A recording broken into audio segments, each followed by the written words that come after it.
ஆகாஷ்வாணி சென்னை வானொலி நிலையம்.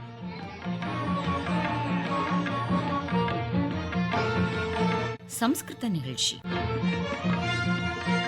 இன்றைய சம்ஸ்கிருத நிகழ்ச்சியில் சிவாபராத க்ஷமாபண ஸ்தோத்திரம் உரை நிகழ்த்துபவர் MOP வைஷ்ணவ பெண்கள் கல்லூரியின் சம்ஸ்கிருத துறை உதவி பேராசிரியர் R. சௌமியா அவர்கள்.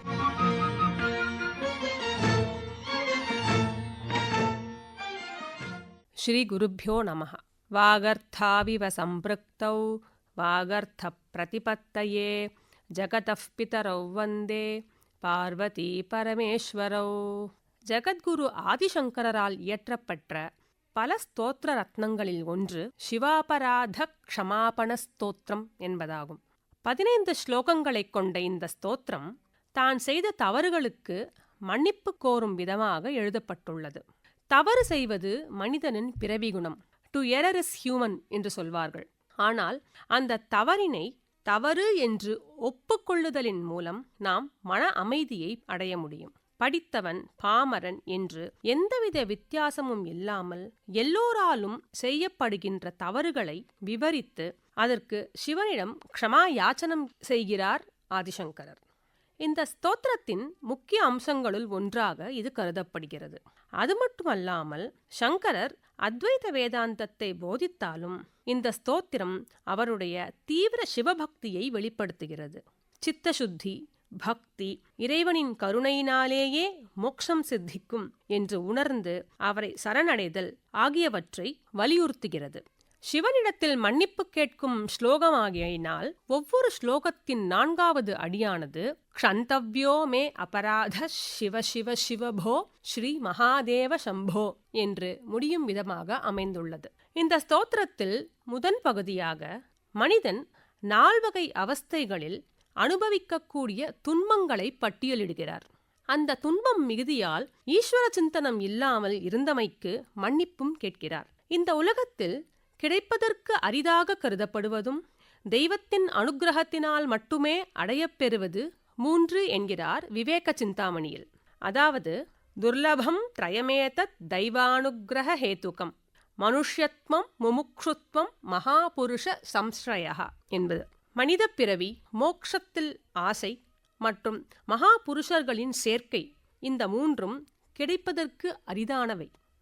அவற்றுள் மனித பிறவியை பெற்ற பின்பு பிறவி பயனாக கருதப்படும் மோக்ஷத்தில் ஆசை வைக்காமல் சம்சார சாகரத்தில் எவ்வாறு மனம் தத்தளித்து ஈஸ்வரனை நினைக்க தவறுகின்றனர் என்பதை விளக்குகிறது முதல் 4 ஸ்லோகங்கள். நம்மில் பலருடைய கருத்து யாதெனின், மனிதன் மிகவும் சுகமாய் இருப்பது தாயின் கருவறையில் மட்டுமே என்பதாகும். அந்த கருவறை எத்தகைய தன்மையுடையது என்பதை விளக்குகிறது முதல் ஸ்லோகம். ஆதௌ கர்ம பிரசங்காத் கலயதி கலுஷம் மாத்ருகுக்ஷௌ ஸ்திதம் மாம் விக்மூத்ரா மேத்யமத்யே க்வதயதி நிதராம் ஜாఠரோ ஜாதவேதாக யத்யத்வை தத்ர துக்கம் யதயதி நிதராம் ஷக்யதே கேன வக்தும் க்ஷந்தவ்யோ மே அபராத சிவ சிவ சிவபோ ஸ்ரீ மகாதேவ சம்போ. பூர்வஜன்ம பாபத்தின் பயனாக தாயின் கருவாக தோன்றி மலம் மூத்திரம் ஆகியவற்றிற்கு இடையில் உழல்கிறது. வயிற்றில் உணவை ஜீரணம் செய்யும் அக்னிக்கு ஜாட்டராக்னி என்று பெயர். தாயின் வயிற்றில் தினமும் அந்த ஜாட்டராக்னியால் வதங்குகிறது இந்த சிசு. அது மட்டுமல்ல, இந்த அவஸ்தையில் நான் இவ்வாறு துக்கப்படுகிறேன் என்று யாராலும் சொல்ல முடியாத ஒரு துக்கத்தை அனுபவிக்கிறான் மனிதன். இவ்வுலகில் அனைவராலும் அனுபவித்தும் எடுத்துரைக்க முடியாத துக்கமே ஒன்று உண்டென்றால் அது தாயின் கர்ப்பத்தில் அனுபவிக்கும் துன்பமே என்பது புலனாகிறது. இந்த துன்பங்களுக்கு மத்தியில் சிவனே, உன்னை நினைக்க மறந்தமைக்காக என்னை மன்னிக்க வேண்டும் என்று கூறுகிறார். அதாவது பிரஹ்லாதன் தன் தாயின் கருவறையிலும் கர்ப்பவாசத்திலும் கூட விஷ்ணு சிந்தனத்தில் இருந்தார். அந்த அளவிற்கு அவன் பேறு பெற்றான். அதுபோல் அனைவருக்கும் வாய்ப்பதில்லை என்பதும் விளங்குகிறது. சைஷவம், கௌமாரம், யௌவனம், வார்த்தக்கியம் என்பது 4 அவஸ்தைகள். அதாவது குழந்தை பருவம், பால்யம், இளமை மற்றும் வயோதிக பருவமாகும். முந்தைய ஸ்லோகத்தில் தாயின் கர்ப்பத்தில் படும் அவஸ்தைகளை விவரித்தார். அடுத்து பால்ய பருவம். பால்யே துக்காதிரேகான் மலலுலிதவபு ஸ்தன்யபானே பிபாசுः நோஷக்தஸ்சேந்திரியேभ्यो பவமலஜனிதா ஜந்தவோ மாம் துதந்தி நானா ரோகாதிதுக்காத்ருதித பரவசः சங்கரம் ந ஸ்மராமி க்ஷந்தவ்யோ மே அபராத சிவ சிவ சிவபோ ஸ்ரீ மகாதேவ சம்போ. தாயின் கர்ப்பத்திலிருந்து வெளியே வந்ததும் தாய்ப்பாலில் அதிகமான ஆசையினால் தெளிக்கிறது. இந்திரியங்களின் அழுக்கிலிருந்து உண்டான கிருமிகளால் கடிக்கப்பட்டு துன்பமடைகிறது. பல வகையான நோயினால் பீடிக்கப்பட்டு அழுகையும் அடிமைத்தனமும் மேலோங்கி துன்பத்தை அனுபவிக்கும்போது சங்கரனே உன்னை நினைக்கவில்லை. அது மட்டுமல்ல, சிறிது வளர்ந்த பிறகாவது மனிதனின் மனம் சிவனை தியானிக்கிறதா என்றால் அதுவும் இல்லை. அடுத்த பருவமோ வாலிப பருவம். அதில் பிரௌடோகம் யௌவனஸ்தோ விஷய விஷதரைஃப் பஞ்சபிர் மர்மசந்தௌ தஷ்டோ நஷ்டோ விவேகஸ் சுததன யுவதி ஸ்வாதசௌக்கியே நிஷண்ணः சைவே சிந்தாவிஹீனம் மம ஹிருதயமஹோ மானகர்வாதிரூடம் க்ஷந்தவ்யோ மே அபராத சிவ சிவ சிவபோ ஸ்ரீ மகாதேவ சம்போ. விஷய சுகங்களாகிற விஷம் கொண்ட பாம்புகளால் ஐம்புலன்களின் துவாரத்தின் மூலம் கடிபட்டு விவேகத்தை இழந்து மனைவி, மகன், செல்வம் ஆகிய சௌக்கியங்களில் திளைக்கிறான். சிவசிந்தனை என்பதையே மறந்து என்னுடைய மனமானது செருக்கடைகிறது. அந்த அபராதங்களுக்கு தன்னை மன்னிக்குமாறு வேண்டுகிறார். அடுத்த வயோதிகப் பருவமும் வந்துவிட்டது. புலன்கள் அனைத்தும் தன்னுடைய சக்தியை இழந்து பலவீனமாக உள்ளது. இந்த நிலையில் ஆதிபௌத்திகம், ஆதிதைவிகம் மற்றும் ஆத்தியாத்மிகம் என்று சொல்லக்கூடிய அவற்றால் ஏற்படக்கூடிய துன்பங்களினால் நோயுற்று நல்லறிவு இழந்து மோகத்தினால் உண்டாகும் ஆசையில் உழன்று சிவஞானம் இல்லாமல் இருக்கும் என்னை ஹே மகாதேவ சம்போ பொறுத்தருள வேண்டும் என்று வேண்டுகிறார்.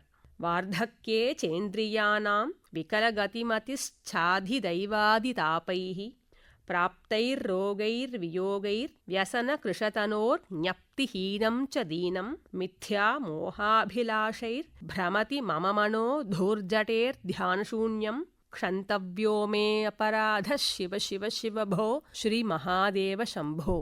இவ்வாறாக 4 விதமான அவஸ்தைகளிலும் துக்கத்தை அனுபவிப்பதிலேயே மனிதன் மூழ்கிவிடுகிறான். இந்த துக்கத்திலிருந்து விடுவிப்பதற்கான உபாயமான சிவசிந்தனையை செய்யாமல் இருப்பதற்கு மன்னிக்கும்படி சங்கரர் வேண்டுகிறார். இந்த ஸ்லோகத்தின் அடுத்த பகுதியாக இறைவனின் சிந்தனையை பெறுவதற்காகவும் அவரை அணுகும் வழிமுறைகள் வகுக்கப்பட்டுள்ளன. அதனையும் எவ்வாறு மனிதன் செய்ய தவறுகிறான் என்று கூறுகிறார். ஸ்நாத்வா பிரத்யூஷகாலே ஸ்னபன விதிவிதௌ நாஹிருதம் காங்கதோயம் பூஜார்த்தம் வா கதாச்சித் பகுதரகஹனே கண்ட வில்பீதலம்பா நானீதா பத்மமாலா சரசி விகசிதா கந்தபுஷ்பைஸ்த்வதர்த்தம் க்ஷந்தவ்யோ மே அபராத சிவ சிவ சிவபோ ஸ்ரீ மகாதேவ சம்போ. உஷத்காலத்தில் எழுந்து முறைப்படி ஸ்நானம் செய்து சிவனின் அபிஷேகத்திற்கு கங்கா ஜலமானது கொண்டு வரப்படவில்லை. சிவன் அபிஷேக பிரியன் என்பதினால் பவித்திரமான கங்கையிலிருந்து ஒரு நாள் கூட நீரை கொண்டு வந்து அவருக்கு அபிஷேகம் செய்யவில்லையே என்று வருந்துகிறார். சிவ பூஜையில் மிகவும் முக்கியமானது வில்வதளம், வில்வ இலைகள். 3 இலைகளும் முழுமையாக இருக்கக்கூடிய அந்த வில்வத்தினால் உனக்கு அர்ச்சனை செய்யவில்லை. தடாகங்களில் இருந்து அதிக மனம் மிக்க தாமரைகளை சேகரித்து அதனை ஒரு மாலையாக தொடுத்து சிவனுக்கு அர்ப்பணிக்கவில்லை. இறைவனுக்கு மனம் மிகுந்த புஷ்பங்களையே பூஜையில் சேர்க்க வேண்டும் என்பது நியமம். ஆகவே மேலே சொல்லப்பட்ட எதையுமே செய்யாதமைக்கு தன்னை மன்னிக்கும்படி வேண்டுகிறார். இதுபோலவே சிவனை மனதால் நினைத்து நிறைய செல்வத்தை வேதமறிந்த பிராமணர்களுக்கு கொடுக்கவோ, யாகங்கள் நடத்தி அதில் லட்சக்கணக்கான பீஜ மந்திரங்களைக் கொண்டு ஜபத்தையோ நான் செய்யவில்லை. ஒரு முறை கூட புருவத்தின் மத்தியில் மனதை நிறுத்தி அங்கே சிவனை தியானித்து ஈஸ்வரனைத் தவிர வேறு எந்த நினைப்பும் இன்றி ஒரு உன்மத்தனைப் போல் ஒருபொழுதும் நடந்து கொள்ளவில்லை. இப்படி ஒருபொழுதும் உன்னை ஸ்மரிக்காமல் இருந்த அபராதத்திற்காக தன்னை கருணையுடன் மன்னிக்குமாறு வேண்டுகிறார். இத்தனை பூஜா விதிகள், பல வகையான பூஜைகள், யாகங்கள் மூலம் மோட்சத்தை அடைய முடியுமா என்றால் நிச்சயமாக இல்லை என்று சொல்கிறார். வதந்து சாஸ்திராணி யஜந்து தேவான் குர்வந்து கர்மாணி பஜந்து தேவதாக ஆத்மைக்கிய போதேன வினா விமுக்திஹி ந சித்தியதி பிரம்மசதாந்தரேபி. சாஸ்திரங்கள் பேசட்டும், தேவர்களை குறித்து யாகங்கள் செய்யட்டும், கருமங்களை செய்யட்டும், தேவதைகளை வழிபடட்டும், ஆத்மா ஒன்று என்ற அறிவின் விழிப்பு இல்லாமல் விடுதலையானது சித்திக்காது. அப்படியென்றால் இவையெல்லாம் வீணா என்றால் இல்லை. அப்படியென்றால் நான் செய்யவில்லையே என்று ஏன் வருத்தப்பட வேண்டும் என்றால், இந்த பூஜை யாகம் எல்லாம் சித்த சுத்திக்கு வழிவகுக்கும். சித்த சுத்தியின் மூலம் மோட்சத்தை அடையலாம். ஆகையினால் ஈசனே, மோட்சத்திற்கு வழியாகிய மனநிலையை எனக்கு அருளுங்கள். அவன் அருளாலே அவன் தாழ் பணிவது ஒன்றே வாழ்க்கையில் செய்ய வேண்டிய முக்கியமான கர்மம் என்று விளக்குகிறார். சந்திரோத்பாசித சேகரே ஸ்மரஹரே கங்காதரே சங்கரே சர்ப்பைர்பூஷித கண்ட கர்ண விவரே நேத்ரோத்த வைஸ்வானரே தந்தித்வக்ருத சுந்தராம்பரதரே த்ரைலோக்கிய சாரே ஹரே மோக்ஷார்த்தம் குரு சித்தவிருத்திமமலாம் அந்யைஸ்து கிம் கர்மபிஹி.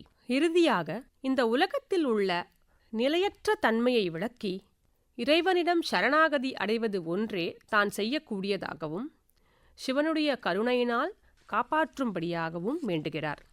ஆயுர் நஷ்யதி பஷ்யதாம் பிரதிதினம் யாதி க்ஷயம் யௌவனம் பிரத்யாயாந்தி புனர்ன திவசாக காலோ ஜகத்பக்ஷகः லக்ஷ்மீஸ்தோய தரங்க பங்க சபலா வித்யுச்சலம் ஜீவிதம் தஸ்மான்மாம் சரணாகதம் கருணையா த்வம் ரக்ஷ ரக்ஷாதுனா. அழியக்கூடிய ஆயுள், ஒவ்வொரு நாளும் குறைவது இளமை, கடந்த நாட்களில் ஒரு க்ஷணம் கூட திரும்பி வரப்போவதில்லை. செல்வம் என்பது கடல் அலைகளில் உள்ள அசைவுக்கு இணையான நிலையில்லாத்தன்மையை கொண்டது. வாழ்க்கை என்பது மின்னலுக்கு இணையான அஸ்திரமான ஒரு தன்மையுடன் கூடியது. அதனால் நான் என்றும் நிலையாயுள்ள உன்னை சரணடைகிறேன். உனது கருணையினால் என்னை ரட்சிக்க வேண்டும் என்று வேண்டி முடிக்கிறார். தன்யவாதः.